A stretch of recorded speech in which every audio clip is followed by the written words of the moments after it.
Welcome to the Terrible Podcast with your hosts, sports journalist David Todd, and from SteelersDepot.com, Dave Bryan. Just a couple of Daves, chillin', talking Steelers. Now, here's Dave and Dave.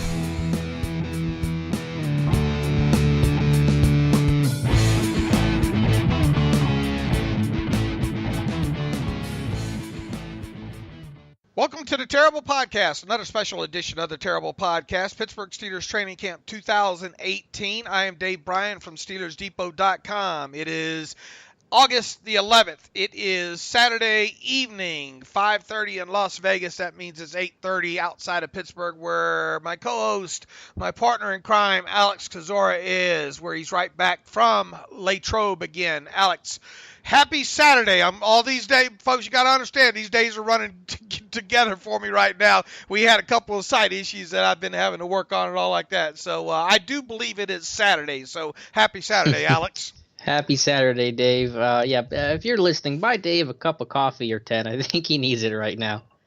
Yeah, or just get me one of them doctors that uses that drug that propofol or whatever that'll help put me to get some sleep. All right, back from Latrobe. They were back at it. Of course, they had the game on Thursday. They were off on Friday, practicing on Saturday. Let's start with a little bit of housekeeping here first, talking a little bit about injuries. Mike Tomlin, ahead of that game against the Eagles, said on, let's see, what day would that have been? Tuesday, that he thought that maybe there was a good chance that Antonio Brown would be back at practice after the game against the Eagles. And lo and behold, he did not tell a lie. Antonio Brown was back at it today. I guess that means that all that fuss that that radio DJ disc jockey had was all for naught. He looked good, did he not? Yep, he looked like same old AB. I think they did hold him out for the last two sessions. I know, Tomlin, you had to post after that they were going to manage AB's reps, but they were just being smart and cautious. When he was out there, he looked like the same old Antonio Brown. Yeah, he says, we're going to manage it. It's the appropriate thing to do. It's August, so we're going to be smart in terms of how we work him back in. Sounds like Mike Tomlin's going to live in his fears a little bit. And I'm okay with that. And I'm totally on board with that as well. A couple guys not working again. TJ Watt, hamstring. Bud Dupree, concussion, but I think Bud Dupree, they're a new addition to the family there. So it'll be interesting to see. Who knows? For all we know, maybe he was cleared and just given the day off with the baby and all like that. But he did not practice. Neither did Vance McDonald with the foot. Oh, Lord, I'm starting to get worried about McDonald in that foot. Starting to wonder maybe he had to have a procedure or whatever done. So, if he doesn't get back by the end of training camp, which really, I mean, there's probably no reason to expect that's going to happen now, right? Right. I don't think it's going to happen. I think we're going to be both of us will be shocked if he plays against the Packers. So, one meaningful preseason game after that. If he doesn't play in that, he's not going to play at all during the preseason. And then we start to have to start wondering, is he going to be an IR candidate or whatever? So it'd be Mike Tomlin. Someone needs to ask Mike Tomlin about him specifically, even though you're probably not going to get the answer or any answer whatsoever. But, man, I just hate to hear that. Marquise Pouncey did not work on Saturday, nor did B.J. Finney with a quad contusion. Mike Tomlin addressed that, says we'll follow his progress, but it shouldn't be a lengthy period of time. That means to me that B.J. Finney's probably not going to practice again until training camp is over. Probably not going to play against the Packers. And let's see, what else? Tackles, Marcus Gilbert, undisclosed. I think him and his significant other just had a baby. Kyle Meadows, the new tackle, don't know what's ailing him, but I don't think he practiced according to your report. Sean Davis was given a day off with a groin. Xavier Grimble left early with a thumb injury, failed to finish, and seemed like there was something else. Oh, Marcus Allen, I think, failed to finish.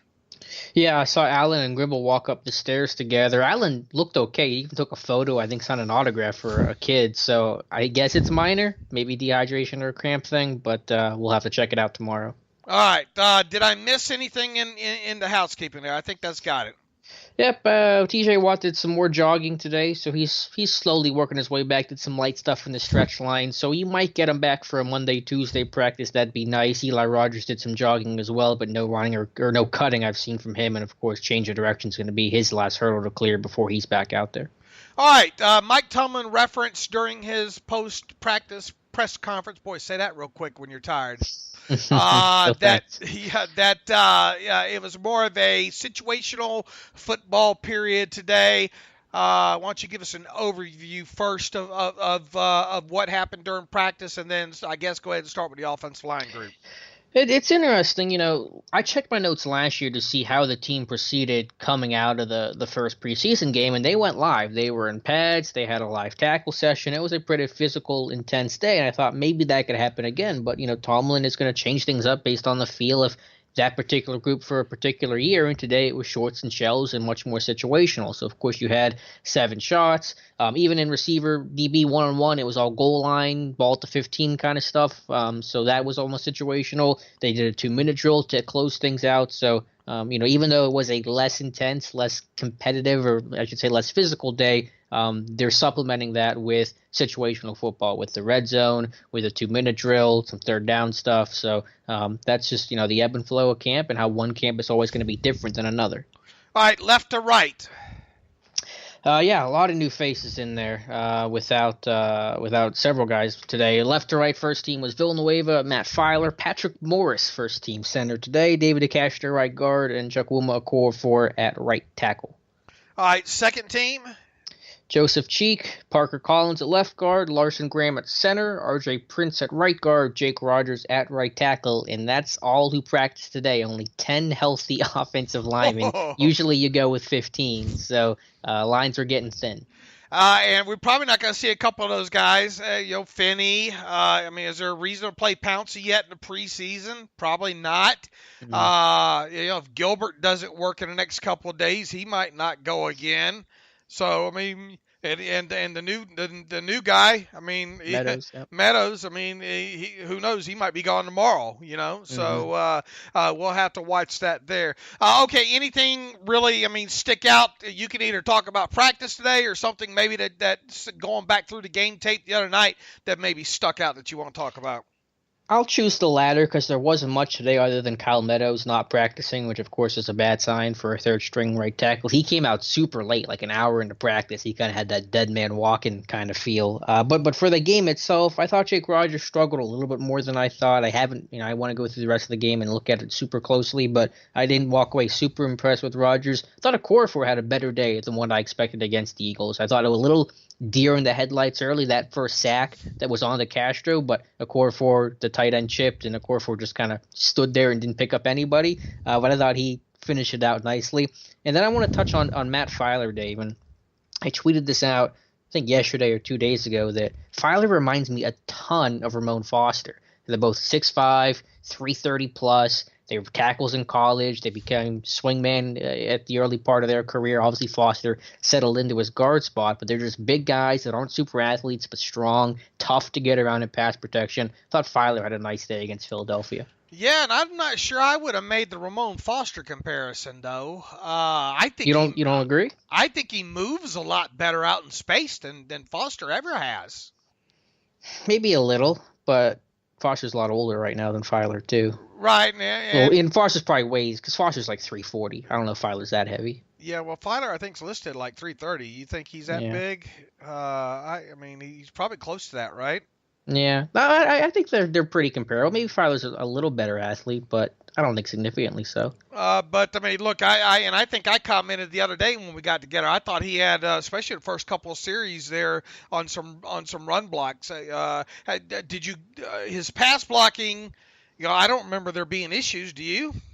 I don't. And again, it's like Foster, where they're not tremendous athletes, but they're just so big, it's hard for guys to get around. So let me throw this, and it's going to be a little crazy question. I'm going to blame it on the heat here, Dave. I know that if Ramon Foster could not go week 1, and we hope that he can, but if he can't, B.J. Finney is almost certainly going to be the starter. But is it crazy to suggest that Matt Filer should start over B.J. Finney? Has Finney been significantly better than what we've seen out of Matt Filer? Wow, what are we going off of Filer, though? We're going off of really a game against Cleveland last year, right, at right guard, and not much more than that, right? Well, you have the preseason this year. Yeah, and Finney, I mean, and the preseason last year, and I was most impressed. I think if you go back and listen to what we said last preseason, Filer was a guy that impressed us. So we weren't overly shocked that he ended up making the 53, correct? Correct. All right. Now, fast forward through the season, he obviously didn't play a lot of snaps. He didn't play anything at Harley. Really all of his snaps came at right guard, right? Right. And there wasn't many of those. If I think he had something like, I don't know, what did he play? 36 snaps or something like that. I couldn't tell you an exact number. But anyway, he was okay against Cleveland, and now we have this one preseason game against the other night. I don't think it's enough because Finney. I've always thought Finney's been a better guard than he is a center. Yeah, and I think you're right. How many career starts does Finney have, though? I'm going to look it up here real quick. It's like 4 or 5? 3 or 4 or 5. Look, he's had 2 against Kansas City, right? 2 starts against Kansas City. He's had like 4 starts, I think. Pro Football Reference says 7, which actually is higher than what I thought. Does he have that many starts? Maybe unless that's like a tackle eligible where he got technically counted as a starter. Oh, and that might be because I think a couple of those games he did actually start at tackle there. But either way, let's say that Finney has 4 starts. I mean, it's a bigger sample size, but it's not a guy that has 20 starts versus a guy that has 1. They're both still relatively small sample sizes. Right, but those games let me tell you, those couple of starts against Kansas City were good, I thought. Yeah, no, I think he played well. I don't know. Just a crazy thought. I think Filer in a way kind of fits that Foster mold, and think a lot of the things you do with Foster you can do with Filer that you might have a little tougher time with Finney. Now, last year against Baltimore, I can't remember if he started that in place of Foster, if he started at tight end. I know he started the game at KC last year. The game at Houston, against Houston, wasn't Foster held out of that one? I don't remember, but I know the couple of starts he's made against Kansas City have been impressive starts. That's a long way of saying I would start Finney over Filer at left guard. And I don't even know if I disagree with that. I just wanted to take your temp on it. I just that thought hit me, and I wanted to get your thoughts on it because I think Filer's done a nice job. And obviously you got to get. I think you need to get Finney some work at guard and center. Sure. As usual though. But yeah, I think it's too early to have any. Personally, I think it's too early to have any Finney starting at left guard talk. But we got the rest of preseason to watch. But he did look good the other night, that's for sure.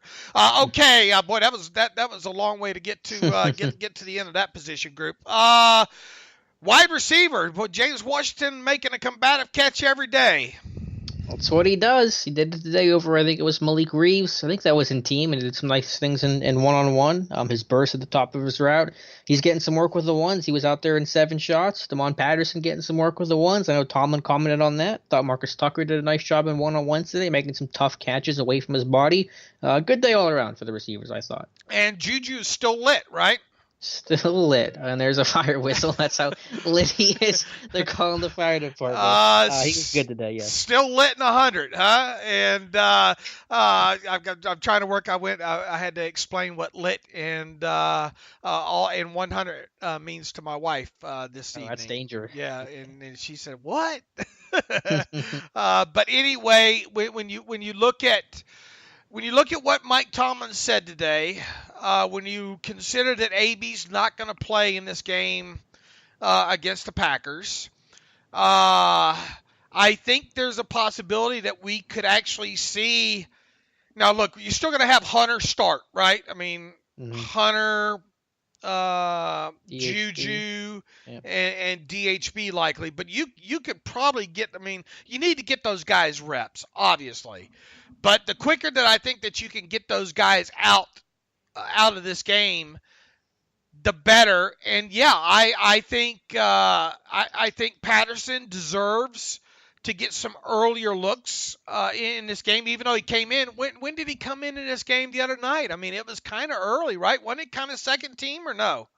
I assume it was after the first 3 drives of the starters, so yeah, early second quarter. I mean, how far up of a group is he going to move up unless you put him with the starters? Right. Well, he could see some time there. He definitely could. I mean, I wouldn't be against it. I think he's earned some better looks. What did he play the other night? 40-something snaps. What do I have down there? I don't have the number. Let's see. 49 offensive snaps, Alex. He was the highest snapping wide receiver in that game.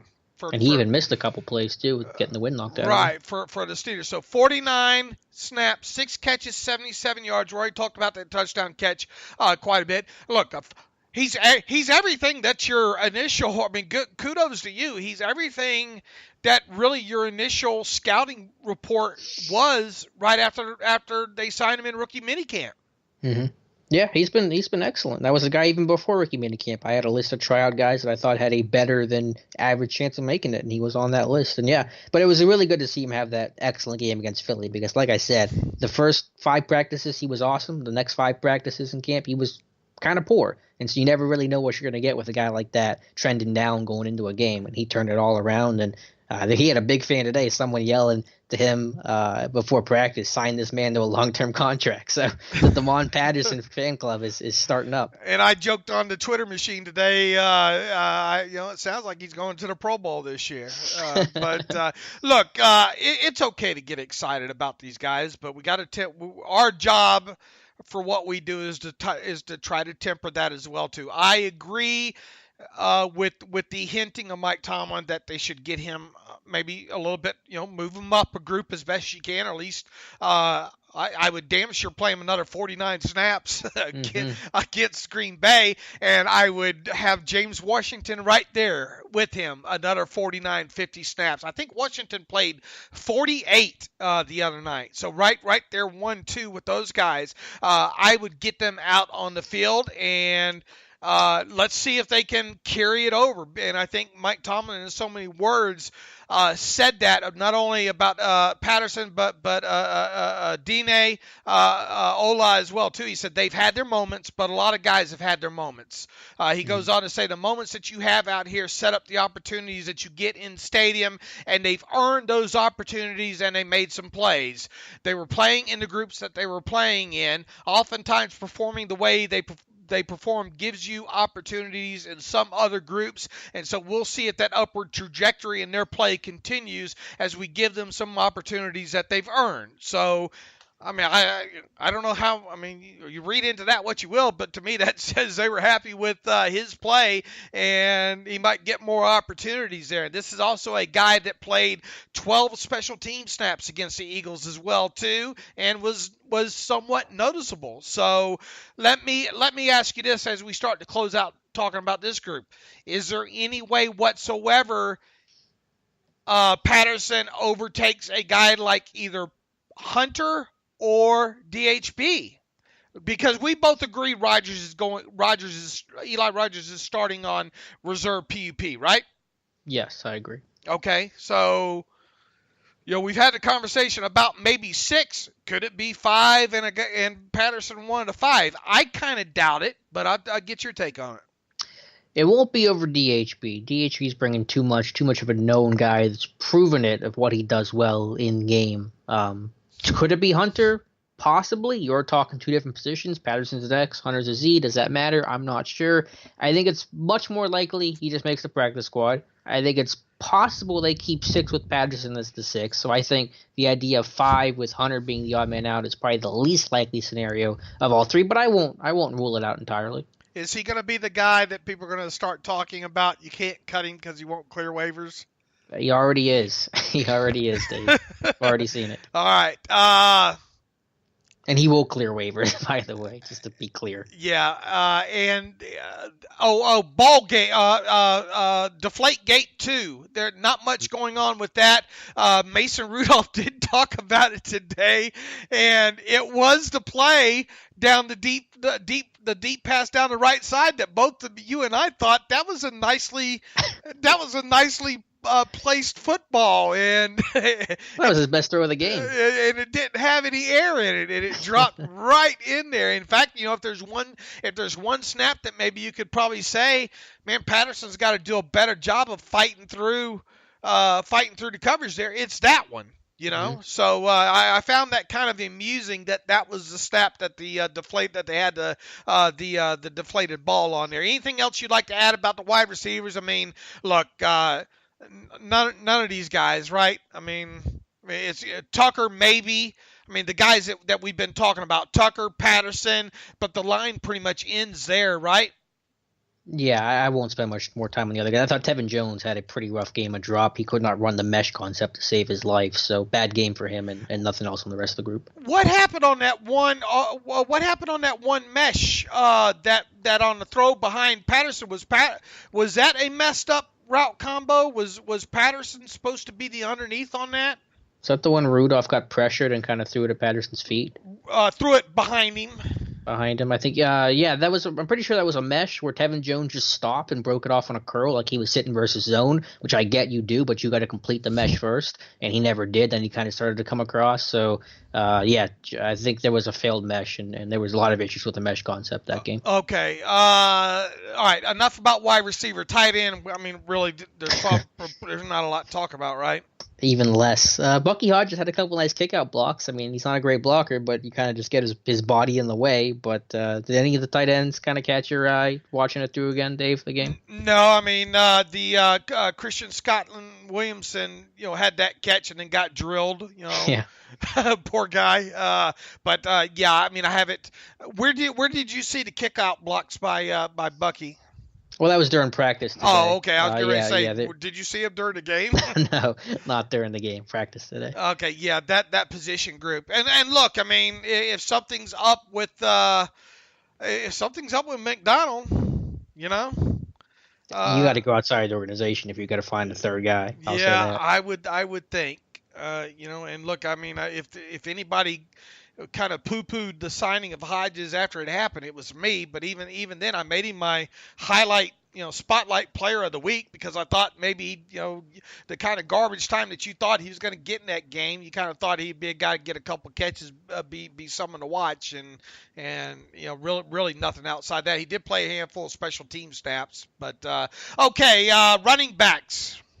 Yeah, not too much today when there's no live sessions.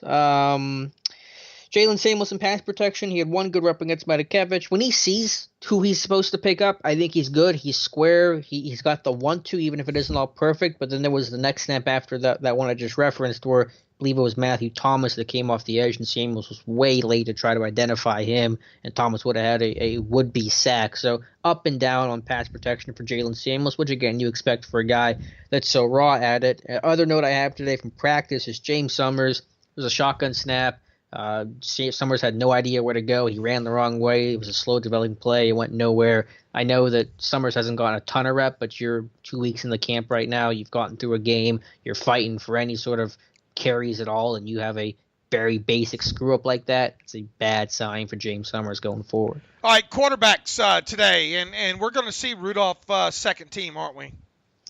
I hope so. He ran with the 2s and 7 shots today. He had the 2-minute drill as the first guy out there. It was Rudolph and Dobbs, one of the 2-minute stuff. Thought a good day from him. Thought a good day from Josh Dobbs, who showed good touch. Had a really nice throw, I think, might have been to Hodges on a crosser over the middle in front of Marcus Allen. But, I just coming away from Dobbs' game, against Philadelphia, where it wasn't all bad, obviously. But just, there were 2 plays where the ball came out way too late. The interception, and then he had a near second interception where the corner Bosby would have picked 6 if it had been an accurately thrown football. So just some times where you're seeing the ball come out too late in Josh Dobbs' hand.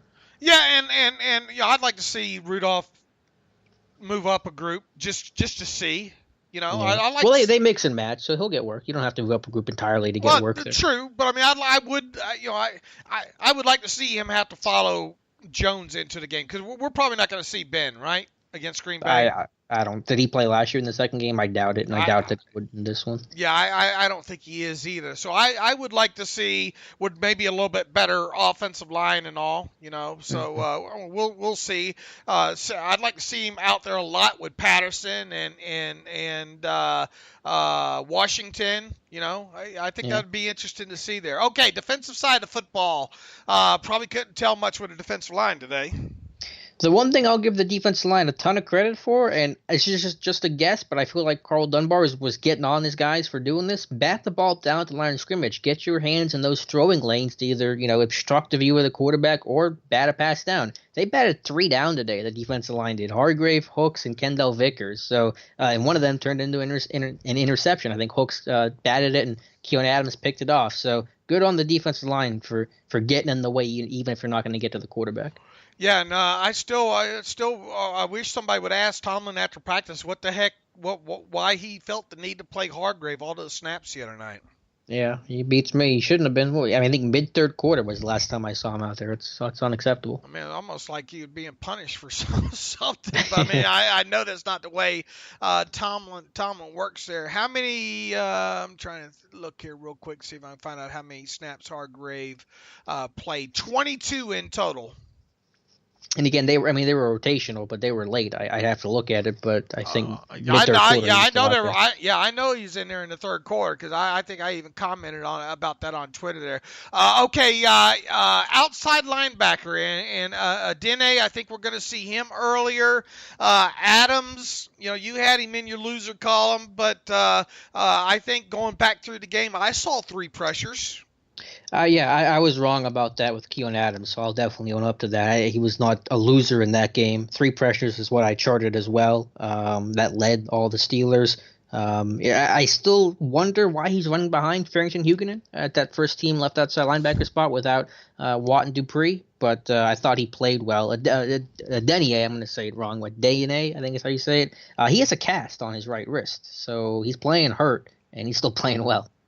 Yeah, that's a guy that I'm interested to see maybe move up a group as well, too. Now, he had the strip sack, obviously, and he had the run stop 4 plays later on Wendell Smallwood, if my memory serves me, on that very next series. So he put together 2 nice series there, and obviously it caught, I think Mike Tomlin believes he had a good game as well too. He played a ton of special team snaps, and that probably isn't overly surprising. 17 in total, 55% of them. I think only the X-Man Grimble had more special team snaps than he did the other night.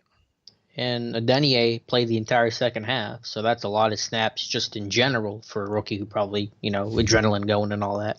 So hopefully we'll get to see him because we're not going to see Watt. We'll see if we see Bud Dupree. I think you tweeted or this morning that thankfully we didn't have to see Matthew Thomas, but Matthew Thomas did actually line up off the edge, so that's a great time to, I guess, kind of segue into the inside linebacker.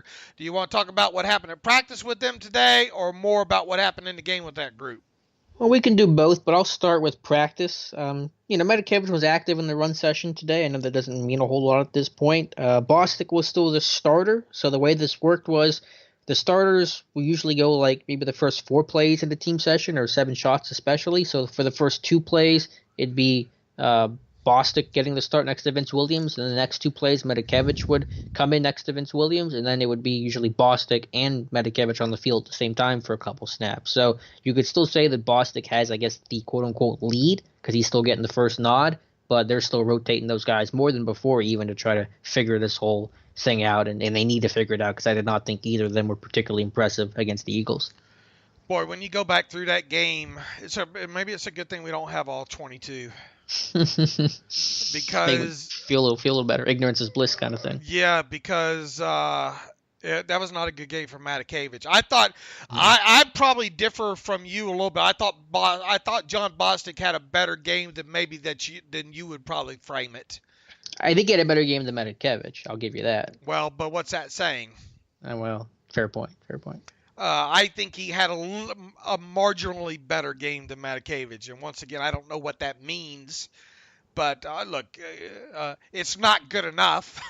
Yeah, that's that. Sure, that's the bottom line. It's not good enough. So we need to see better. There's no way Matakevich is going to be the starter. I wouldn't feel too confident about it, and I try to be very fair to him. I know I had my article today, and people saying you hate Dirty Red. No, I criticized both those guys in the article I wrote, and I tried to be fair with Matakevich. Let him start, let him play, and he'll continue to play this thing out. But yeah, my confidence level is low in Matakevich and not significantly higher right now in John Bostic. What did you see about Thomas? I did not focus in too terribly much on him later in the game.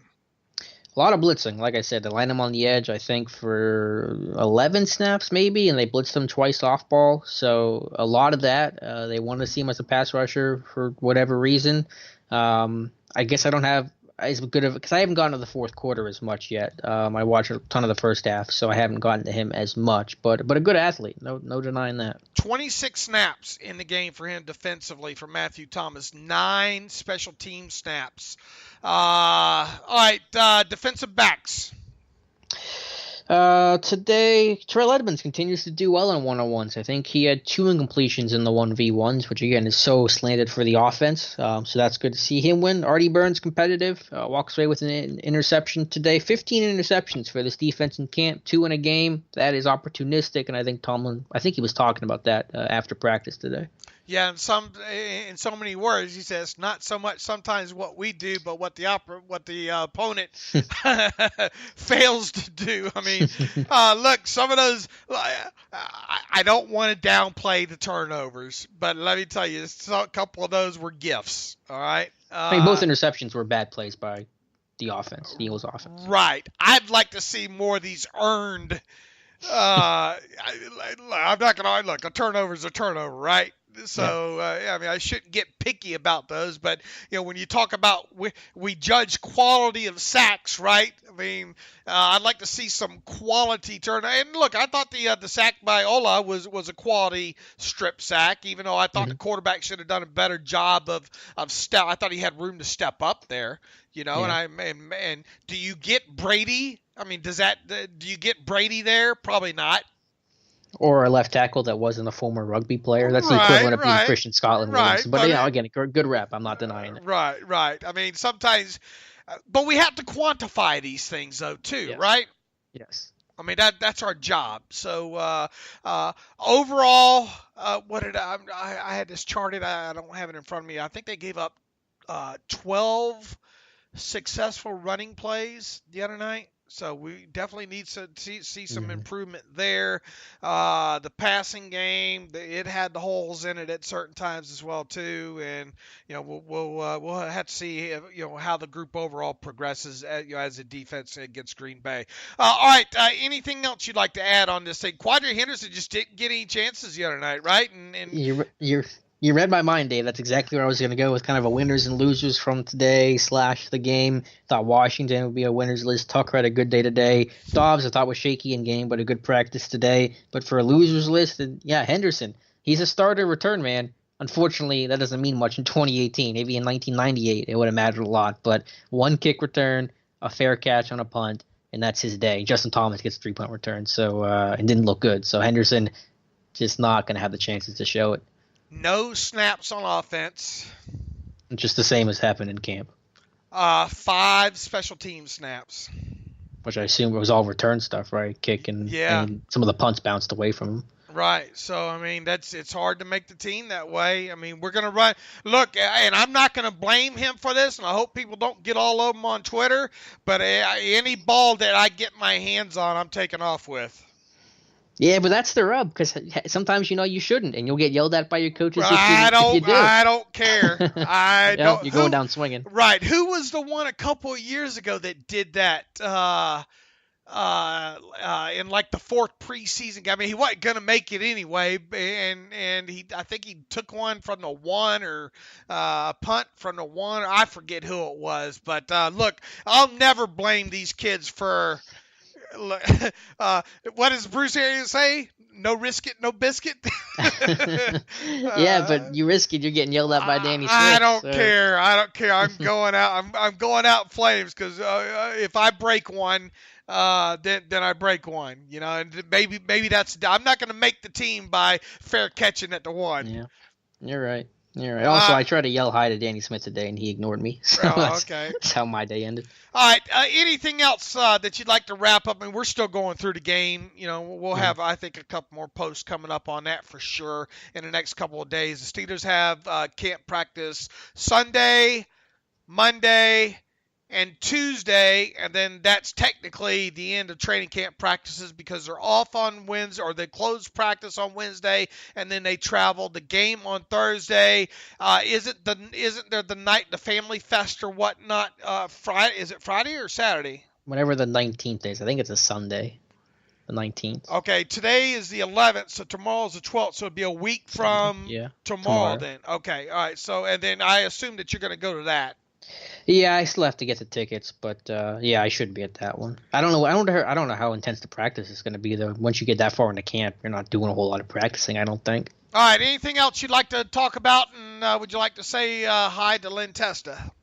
No, I think it's everything for the on-field. But yep, thank you to Len Testa and touringplans.com. Big help, big sponsor of the site for several years now. If you're planning a trip to Disney sometime in the fall, for the winter, when the weather gets cold up here in Pennsylvania, that's the team you want to go through for sure. So touringplans.com.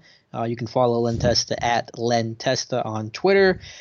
Yeah, I think that's everything, Dave. Let's both get some sleep. All right. In the meantime, you can follow me on Twitter at Steelers Depot. You can follow Alex Kozora on Twitter at Alex_Kozora. You can follow the show at Terrible Podcast. You can email the show, theterriblepodcast at gmail.com. Stop by and see the super fast hamster I have at SteelersDepot.com. This baby was expensive. No, in all seriousness, we appreciate people visiting the site after the game. We're sorry that the site crashed after the game. Hopefully we have fixed that problem now moving forward. And let me tell you, it's real hard to write content when you don't have a website that's up and running. So hopefully we got that fixed for you. Alex and I will be back together tomorrow night to recap what happens at Steelers training camp on Sunday. And as always, thanks for listening to the Terrible Podcast with Dave and tonight Alex Kozora. Good night.